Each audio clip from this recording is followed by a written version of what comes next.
Grüß Gott. Ist hier niemand zu Hause? It's Father Neumann from St. Alphonsus.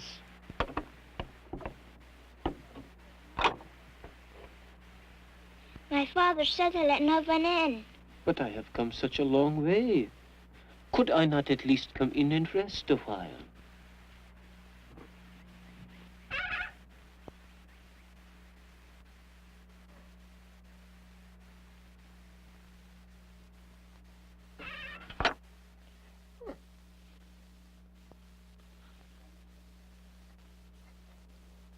Sind Sie Ihr Vater?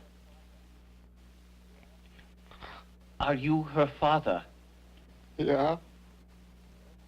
Was she sick too? Everyone had fever. She got well. Anyone else? Died. My wife, son. Take care of my daughter. Peristum sanctum uncionem, et suam fiissimam misericordiam indulgia tibi Dominus, quidquid per visum deliquisti. Amen.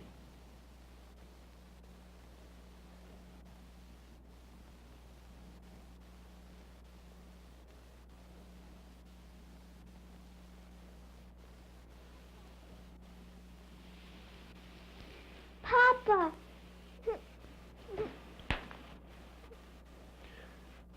Mein Liebchen, hab keine Angst. Du kannst bei mir wohnen. Wir werden für dich besorgen.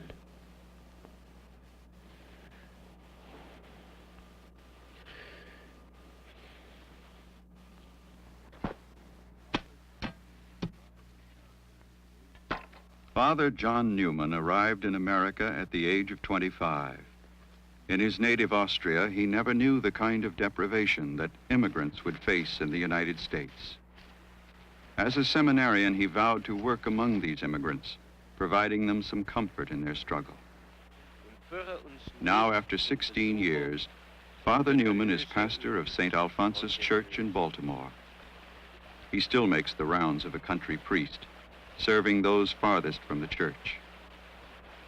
Pressures from his self-imposed discipline have already caused a complete physical collapse, requiring months for recovery. But it is in this year, 1852, that Father Neumann will face the most difficult crisis of his life. When you're looking at a man who's seen churches burned in Philadelphia, riots where our own people could behave as badly as these know-nothings, what concerns me most deeply, whole towns in poverty, people without food, without work. Yes. And half of these letters are desperate appeals for... Francis Patrick Kenrick, Archbishop of Baltimore, former Bishop of Philadelphia, will soon have to submit the names of men best suited to fill his earlier post. From his list of nominees, the Pope will select Philadelphia's next bishop. What shall I say? That my successor is to be, on the one hand, a powerful administrator, and a humble priest on the other? I personally have no doubt that such a man exists and is within your reach. George Fenton, Philadelphia businessman and a major contributor to the church. Mr. Fenton is also a long-term friend of the Archbishop. Many of our good Catholic friends are concerned that the new bishop might not have the charisma or social grace that you brought to the diocese. And frankly, with all the anti-Catholic feelings abroad in the area, they are anxious that the new man should be a distinguished leader.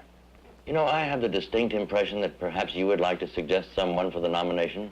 Do you have a priest you would especially like to favor? No, not exactly. What I had hoped is, if it would not seem presumptuous, that you might give us some indication of the choices the Pope will make. Just an idea of the people now under consideration. George, I'm afraid you've already chosen the proper word, presumptuous. I'm sorry. It's completely out of the question. My apologies, Your Excellency. I'm sure you're well aware that I never would have asked if I had any idea how you felt about it. Don't give it another thought. I've always admired your candor, and I regard your concern as a positive sign of interest. Thank you. I knew that you would find a way of letting me down gracefully, if necessary. Please let me know if I can be of any help. I hope you will be my guest for dinner on your next trip to Philadelphia. I should be delighted. And thank you so much for visiting. Godspeed. Archbishop Kenrick, is it proper for laymen to seek the kind of influence we just saw? Perhaps not precisely proper, but certainly informative. Mr. Fenton is a good friend of the church and should not be denied his opinions. After all, a bishop can be around for a long time. Mr. Fenton, Yes? may we ask you a question? All right, but quickly, please. Isn't a layman's lobby in church matters rather inappropriate? Inappropriate? Let me ask you if it is appropriate they should assign some little nobody who speaks broken English to the head of our diocese. Rumor has it they are considering a German priest called Neumann or Neumann. Father John Neumann would indeed be an exceptional choice for bishop. But he is an immigrant at a time when immigrants are most unpopular. His record of achievement, however, is undeniable. He now speaks 8 languages, has written a textbook of religious training, and is highly esteemed by the poor people he has chosen to serve. His devotion to the church is also much admired by the Archbishop of Baltimore, who has chosen this much younger man for his regular confessor. There is another quality to Father Neumann which is not easy to define. People who take no stock whatever in religion have been moved by his presence. Parishioners easily recognize his genuine concern, and a number of converts attribute their new faith to meeting this priest. How's that little girl you found out in Howard County?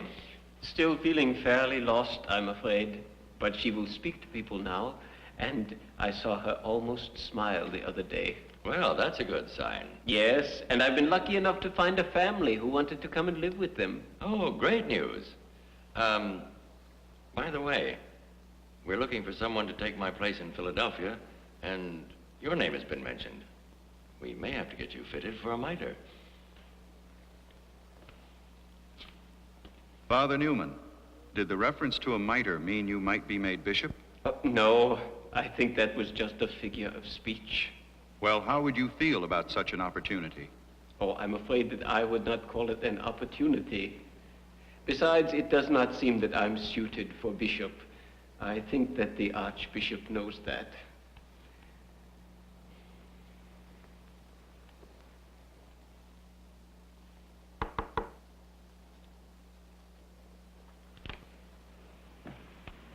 Hello? I would like... Dobre rano, pani. Dobre, dostojný pane. Jo byste... Mám trošku srstého chlieba, aby som sa rozdeliť s vami. Môžete dočkať za minutu? A všem taky.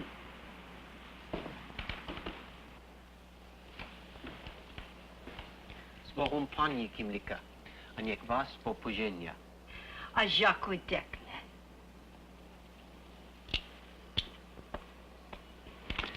Good morning, and how may I help you today? I beg your pardon. Oh, no, thank you, Father. My name is George Fenton. I'm a good friend of the Archbishop. And on my visit there, he suggested that I drop by to meet you. It appears he is most impressed by your work with the foreigners. And I must say, from what I've just seen, that I would quite agree with him. Would you care to come in and join me? I am about to have lunch. Well, that would be delightful, and I am only sorry I am in such a hurry today, but I must get back to Philadelphia. I might miss my train. Perhaps next time.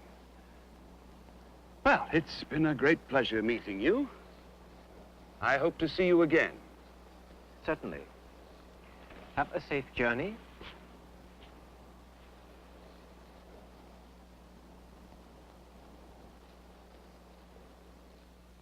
Excuse me, Archbishop.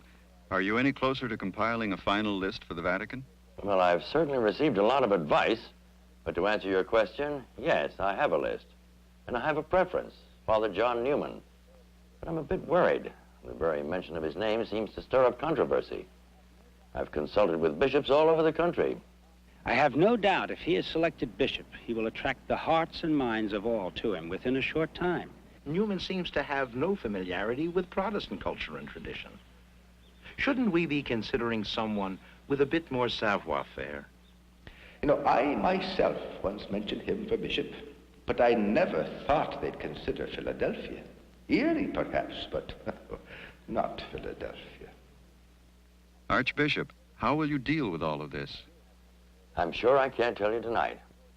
But I do have something here that'll interest you.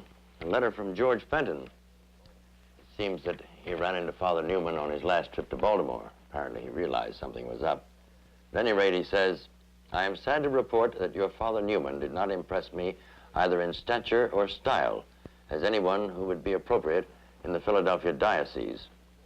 But I cannot deny his zeal as minister to the poor. He seems excellent with those people. I should remind Mr. Fenton that those people are mostly our people. Go ahead. Look into the cube.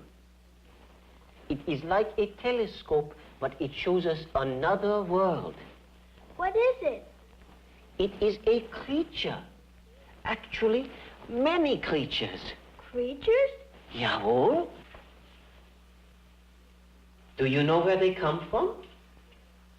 They are all part of God's world. They are little animals. No. Yeah, so small that millions of them can fit on a tiny drop of water. They are part of the same world as the fishes and the birds. Let's go find some other things to put under the microscope. Yay! Okay, I want someone to find me a puddle of still water, and then we need a leaf, a very old one. Okay, let's go. Yes! Okay, let's go into the field now, and we are going to look for some other things to put under the microscope, yeah? Okay, first of all, someone find me a puddle of still water. Let us look at the stream. Careful now, see it. Oh, yeah. Oh, yeah, that is very old, yes, yes. And perhaps a blade of that green grass. Careful in the water now. Good. And here, ah, yes. Oh, yes, that will look very good. The little creatures are living on that little blade of grass. Aha, and on the leaf. But only a handful are getting help. Each day, I see dozens of youngsters who cannot even write their name, who have never even heard of the alphabet at 12 years old. In the factories, half the workers are children, and the parents do not work. They do not hire adults because children are cheaper. It is not easy to convince these people that children should be in schools. But isn't that what you've done so often? I'd like to give you the chance to help families on a far wider scale. Do you know there are communities of Germans near Philadelphia who have absolutely no one with whom they can even discuss their problems? Are you thinking of a transfer? Well, yes. I think your talents are too confined here in Baltimore. And I'm convinced that given the right circumstances, in a post where you could work quickly and efficiently, that you'd be a great asset to the people of Philadelphia. But I've just begun work at St. Alphonsus. I'd hate to leave my projects in midstream and start out at another parish. I didn't mean a parish. I was thinking of a diocese. I have submitted your name to the Vatican. You're a nominee for Bishop of Philadelphia. Oh, no. That would be an injustice. I mean, that would be a great injustice to the people of Philadelphia. Surely you've heard of what happened when I was vicar of the Redemptorists. Did no one speak to you of the priests who complained to Belgium? They wrote letters to our superiors stating that I was not an administrator, that I could not exercise authority. I was called soft-hearted. I know. It was a very difficult time for you. But every great leader faces criticism. But I do not believe that I am such a leader. I can't face those critics again. I don't want to go where I am not wanted. John, I know you. You wouldn't run away from the battles that are to be fought there. If we don't help the immigrants now, we shall lose them forever. Frankly, I'd rather keep you here in Baltimore. But my conscience wouldn't let me choose a lesser man. Archbishop, I beg you. Is there no way you can take back my name? I'm sorry, John. I can't do it. But I'm very happy here.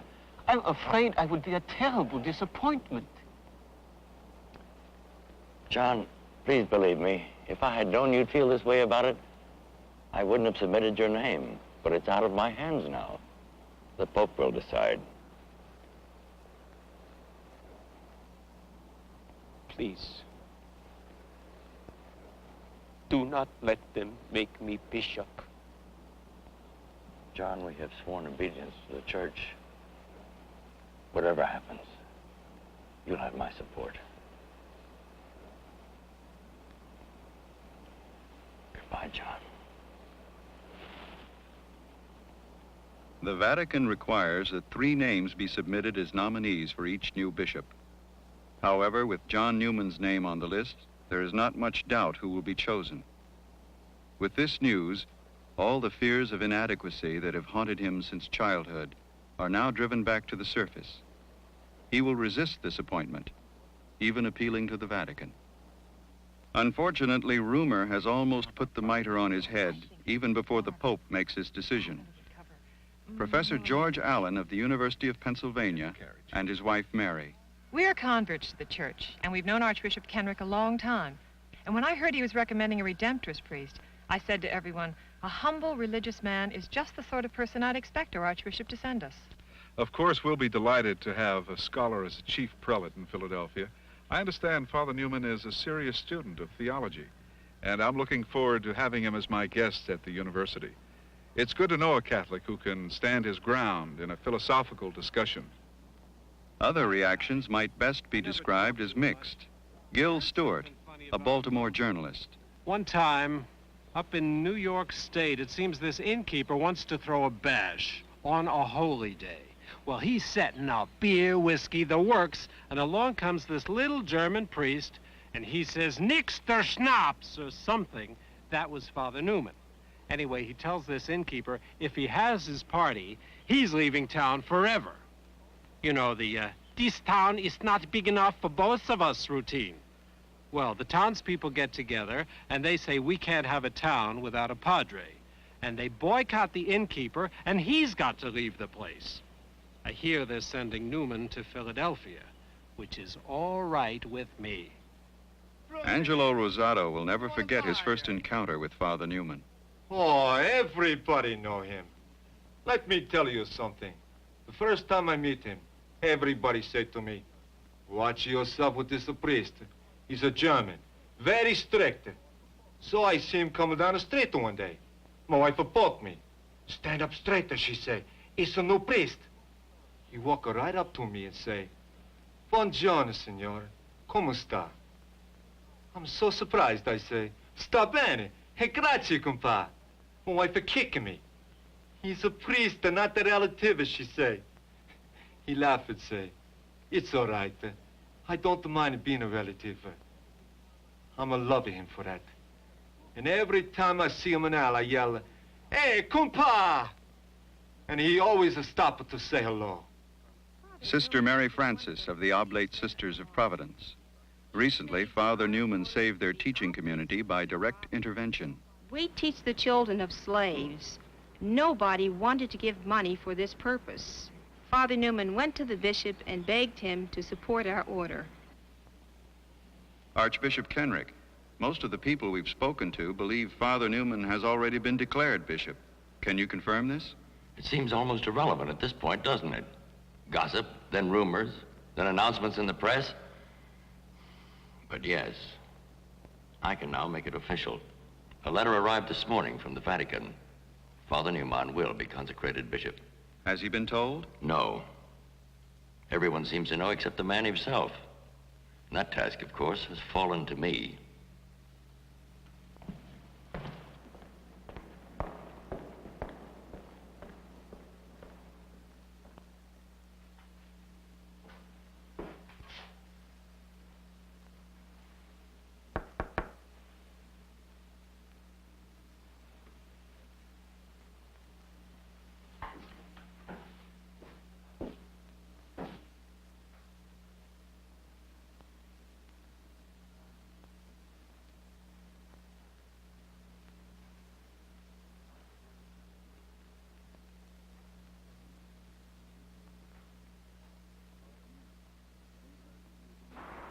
Father Neumann, we've heard that you were going to Philadelphia after all.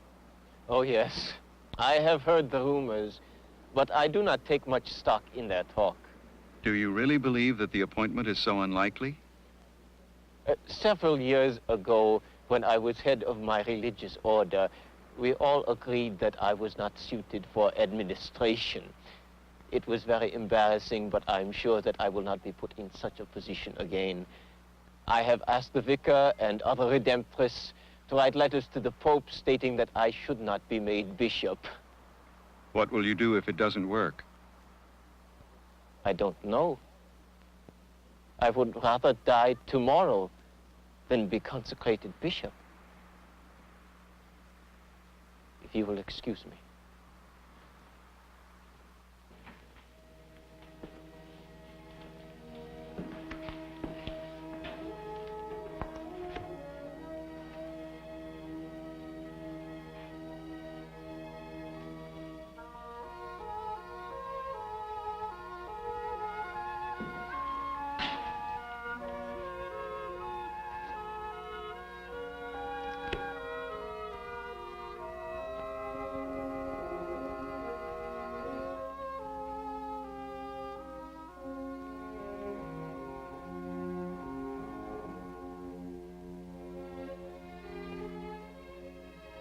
On March 28, 1852, his 41st birthday, Father John Neumann was consecrated bishop and assigned to Philadelphia.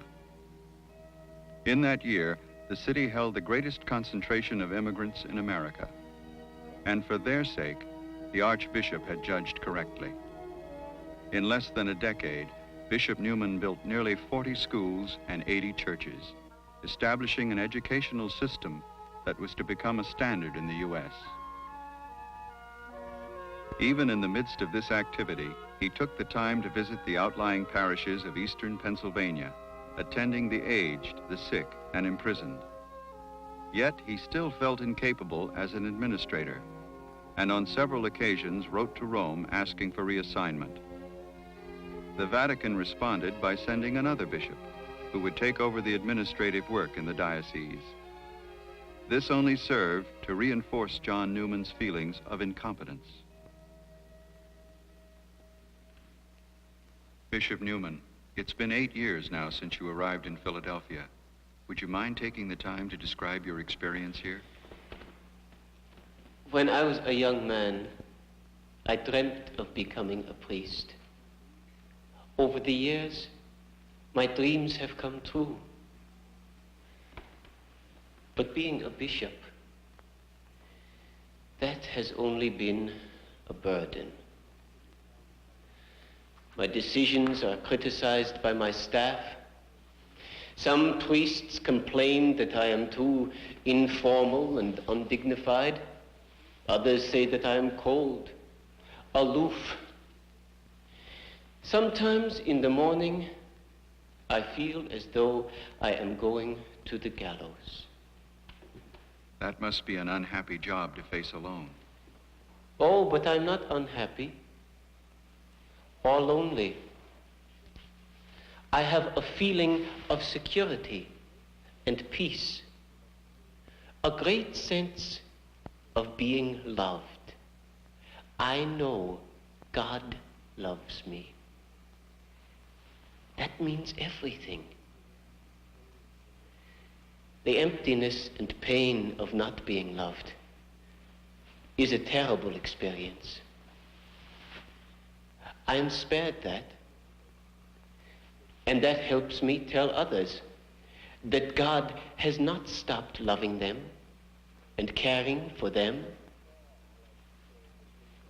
I have a prayer I like to say when things are difficult. Lord, there's nothing that's going to happen to me today that you and I together can't handle. Tomorrow I am leaving for Lancaster. I am still the only priest to speak German there. And right now, I hope you will excuse me, I must get to the post office to mail this chalice to Father Knopf in Bellefonte. I'm sure he'll be very happy to see this.